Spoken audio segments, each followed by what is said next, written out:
पुढे. लोहारा तहसीलदारांविरुद्ध माहिती अधिकार कार्यकर्त्यांचा एल्गार. राज्य माहिती आयोगाच्या आदेशांचे उल्लंघन केल्याचा आरोप, कडक कारवाईची मागणी.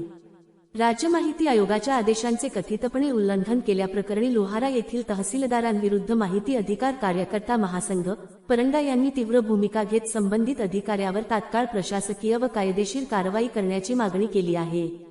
यासंदर्भात महासंघाच्या वतीने राज्य माहिती आयुक्त, महाराष्ट्राचे मुख्यमंत्री, धाराशिवचे जिल्हाधिकारी तसेच परंडा तहसीलदार यांना जाहीर निवेदन सादर करण्यात आले आहे. महासंघाने दिलेल्या निवेदनानुसार राज्य माहिती आयोग, मुख्यालय मुंबईचे सचिव रविराज फल्ले यांनी दिनांक 2 जुलै 2026 रोजी संबंधित प्रकरणात अधिकृत आदेश जारी केले होते.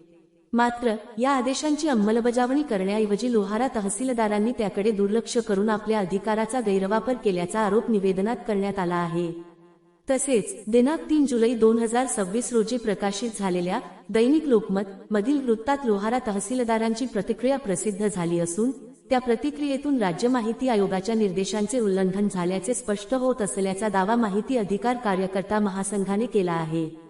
महासंघाच्या मते राज्य माहिती आयोगासारख्या स्वायत्त आणि सर्वोच्च संस्थेच्या आदेशांकडे दुर्लक्ष करणे हे गंभीर स्वरूपाचे प्रशासकीय गैरवर्तन असून यामुळे शासनाच्या कार्यपद्धतीवर तसेच माहिती अधिकार कायद्यावरील नागरिकांचा विश्वास डळमळीत होण्याची शक्यता आहे.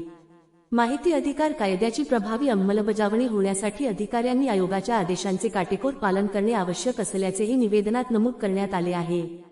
या निवेदनासोबत महासंघाने दिनांक 3 जुलै 2026 रोजीच्या दैनिक लोकमत मधील संबंधित वृत्ताची छायांकित प्रत पुराव्यादाखल जोडली आहे.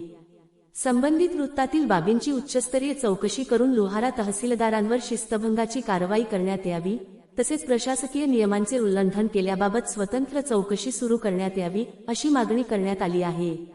या प्रकरणी वरिष्ठ प्रशासन कोणती भूमिका घेणार आणि संबंधित अधिकाऱ्यांवर काय कारवाई होणार, याकडे आता नागरिकांसह माहिती अधिकार कार्यकर्त्यांचे लक्ष लागले आहे.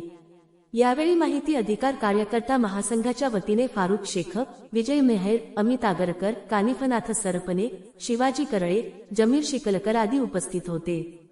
जनहितार्थ न्यूज एक पाऊल पुढे. मुख्य संपादक धनंजय गोफणे. आपल्या परिसरातील बातम्या पाहण्यासाठी चॅनलला सबस्क्राईब करा, व्हिडिओला लाईक करा आणि बेल आयकॉन दाबायला विसरू नका.